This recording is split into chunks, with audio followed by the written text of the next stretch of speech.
Breaking news, Tarique রহমানকে ঠেকাতে জামায়াতের ষড়যন্ত্রের অভিযোগ বুলুর। মঞ্চ ৭১ অনুষ্ঠানে উত্তেজনা, লতিফ সিদ্দিকী সহ কয়েকজন আটক।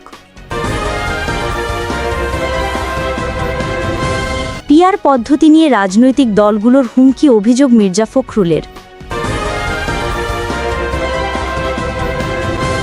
আওয়ামী লীগের গোপন বৈঠক মামলায় শিমুলের ৪ দিনের রিমান্ড। এতক্ষণ শুনছিলেন সংবাদ শিরোনাম, এবারে বিস্তারিত।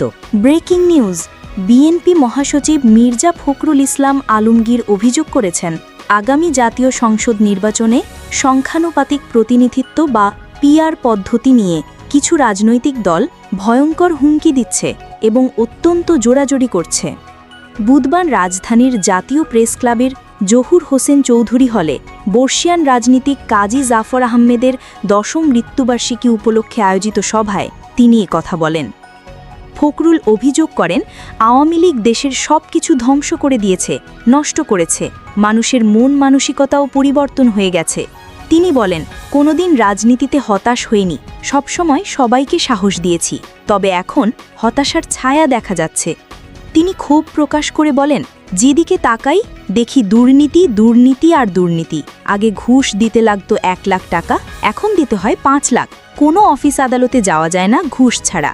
বিএনপি মহাসচিব আরও বলেন, অভ্যুত্থানের মধ্য দিয়ে ফ্যাসিবাদ থেকে মুক্ত হয়ে গণতন্ত্রে যাওয়ার পথে সংস্কারের মধ্যে নির্বাচনের একটি তারিখ ঘোষণা হয়েছে। আমরা যারা আন্দোলন করেছি সবাই মিলে সংস্কারের ৩১ দফা দিয়েছি এবং সেই সবগুলো দফাই অন্তর্ভুক্ত রয়েছে। ফখরুল বলেন, আমরা প্রথম থেকেই সংস্কারের পক্ষে ছিলাম, কারণ বিদ্যমান রাষ্ট্র কাঠামোর ভেতর গণতন্ত্রকে প্রতিষ্ঠা করা সম্ভব নয়। তাই আমরা সংস্কার কমিশন এবং অন্তর্বর্তী সরকারকে সহযোগিতা করছি। কোথাও বাধা সৃষ্টি করিনি, বড় কোনো দাবি তুলে রাজপথে নামেনি। তবে তিনি দুঃখ প্রকাশ করে বলেন, আজ কিছু রাজনৈতিক দল পরিকল্পিতভাবে নির্বাচন বানচালের চেষ্টা করছে। তারা এমন দাবি তুলছে যা মানুষের কাছে একেবারেই নতুন, অপরিচিত। মির্জা ফখরুলের ভাষায়, সংখ্যানুপাতিক বা পিআর পদ্ধতি সাধারণ মানুষ বোঝে না, বুঝতে সময় লাগবে, তবে এটি খুবই কঠিন। Breaking news. বিএনপির ভাইস চেয়ারম্যান বরকতুল্লাহ বুলু বলেছেন, আগামীতে তারেক রহমান যাতে প্রধানমন্ত্রী নির্বাচিত হতে না পারেন সেজন্য ষড়যন্ত্র শুরু করেছে জামায়াতে ইসলামী। বুলু অভিযোগ করেন, স্বাধীনতা বিরোধী এই রাজনৈতিক দল পিআর পদ্ধতির অজুহাতে নির্বাচন বানচালে ষড়যন্ত্র করছে। তবে তিনি দৃঢ় কণ্ঠে বলেন, তাদের এই চেষ্টা বাস্তবায়ন হবে না, কারণ দেশের মানুষ এখন নির্বাচনমুখী হয়ে গেছে।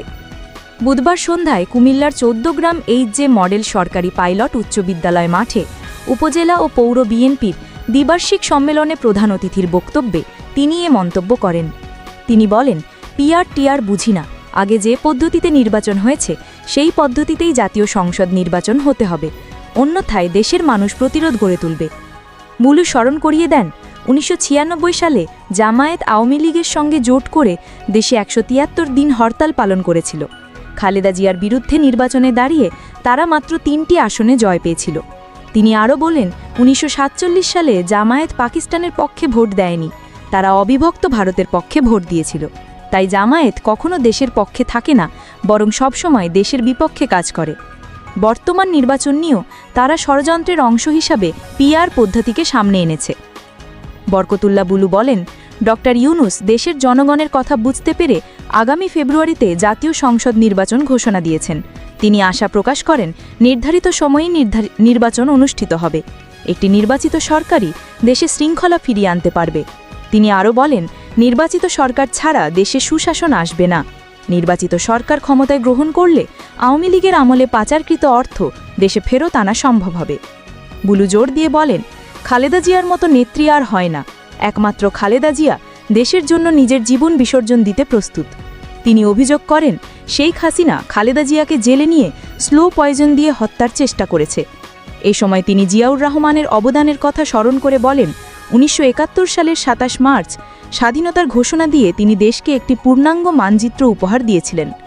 সম্মেলনে সভাপতিত্ব করেন ১৪ গ্রাম উপজেলা বিএনপির আহ্বায়ক মোহাম্মদ কামরুল হুদা। সঞ্চালনা করেন সদস্য সচিব ইঞ্জিনিয়ার শাহ আলম রাজু। উদ্বোধন করেন কুমিল্লা দক্ষিণ জেলা বিএনপির আহ্বায়ক জাকারিয়া তাহের সুমন। বিশেষ অতিথি হিসাবে উপস্থিত ছিলেন বিএনপির কুমিল্লা বিভাগীয় সাংগঠনিক সম্পাদক অধ্যাপক সেলিম ভুইয়া, শিল্প বিষয়ক সম্পাদক আবুল কালাম, কেন্দ্রীয় সহসাংগঠনিক সম্পাদক মোস্তাক মিয়া, কুমিল্লা মহানগর বিএনপির সভাপতি উদ্বাতুল বারী আবু এবং কুমিল্লা দক্ষিণ জেলা বিএনপির সদস্য সচিব Ashikur Rahman Mahmud Wasim. Breaking news, Dhaka reporters ইউনিটিতে উত্তেজনা। আওয়ামী লীগের সাবেক মন্ত্রী ও কাদির সিদ্দিকীর ভাই আব্দুল লতিফ সিদ্দিকী সহ কয়েকজনকে আটক করেছে পুলিশ। বৃহস্পতিবার দুপুর 12টার দিকে ডিআরইউ প্রাঙ্গণে এই চাঞ্চল্যকর ঘটনাটি ঘটে। ঢাকা মহানগর পুলিশের অতিরিক্ত উপপুলিশ কমিশনার হাফিজ আল আসাদ জানিয়েছেন, আটক ব্যক্তিদের শাহবাগ থানায় নেওয়া হবে। শাহবাগ থানার উপপরিদর্শক রাশেদ বলেন, এখন তাদের থানায় নেওয়া ছাড়া আর কোনো উপায় নেই, পরে সিনিয়র কর্মকর্তারা সিদ্ধান্ত নেবেন। এদিন সকালে ডিআরইউর শফিকুল কবির মিলনায়নে আমাদের মহান স্বাধীনতা যুদ্ধ এবং বাংলাদেশের সংবিধান শীর্ষক গোলটেবিল বৈঠকের আয়োজন করে সংগঠন মঞ্চ ৭১। অনুষ্ঠানে প্রধান অতিথি হওয়ার কথা ছিল ডক্টর কামাল হোসেনের, তবে তিনি আসেননি। বীর মুক্তিযোদ্ধা গোলাম মুস্তাফা বলেন, আমি একজন অংশগ্রহণকারী হিসেবে এসেছিলাম। দলমত নির্বিশেষে সব মুক্তিযোদ্ধাকে আমন্ত্রণ জানানো হয়েছিল। আমরা অনুষ্ঠান শুরু করি, কিছুক্ষণ পর লতিফ সিদ্দিকীও আসেন। কিন্তু হঠাৎই ২০-২৫ জন যুবক অনুষ্ঠানস্থলে ঢুকে হট্টগোল শুরু করে। যদিও তারা কারোর গায়ে হাত দেয়নি, তবে চারদিক থেকে ঘিরে ফেলে। দুপুর 12টার দিকে এডিসি আসাদের নেতৃত্বে পুলিশ লতিফ সিদ্দিকী সহ কয়েকজনকে পুলিশ ভ্যানে তুলে নিয়ে যায়।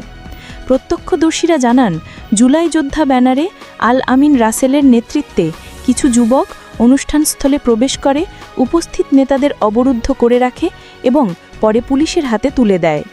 প্রাসঙ্গিক মুক্তিযুদ্ধের ইতিহাস বিকৃতি রোধ ও মুক্তিযোদ্ধাদের সম্মান রক্ষার দাবিতে মঞ্চ ৭১ নামের নতুন প্ল্যাটফর্মটি গত ৫ আগস্ট আত্মপ্রকাশ করে। এতে যুক্ত আছেন মুক্তিযোদ্ধা, নতুন প্রজন্ম ও ছাত্র জনতার প্রতিনিধি। এই প্ল্যাটফর্মের সমন্বয় করছেন অধ্যাপক আবদুল্লাহ আল মামুদ, বীর প্রতীক এবং সুপ্রিম কোর্টের সিনিয়র যুগ্ম আইনজীবী ZI খান পান্না। ব্রেকিং নিউজ, আওয়ামী লীগের গোপন বৈঠক। গ্রেপ্তার হওয়া শিমুলের 4 দিনের রিমান্ড মঞ্জুর করেছে আদালত। রাজধানী ঢাকায় আওয়ামী লীগের নেতাকর্মীদের গেরিলা প্রশিক্ষণের অভিযোগে ভাটারা থানার সন্ত্রাস বিরোধী আইনের মামলায় গ্রেফতার হন হোজাইফা সলমান শিমুল। বুধবার বিকেলে তদন্ত কর্মকর্তা ডিবির গুলশান বিভাগের পরিদর্শক মোহাম্মদ জেহাদ হোসেন আদালতে শিমুলকে হাজির করে 7 দিনের রিমান্ড আবেদন করেন। রাষ্ট্রপক্ষ থেকেও রিমান্ডের জোর দাবি করা হয়।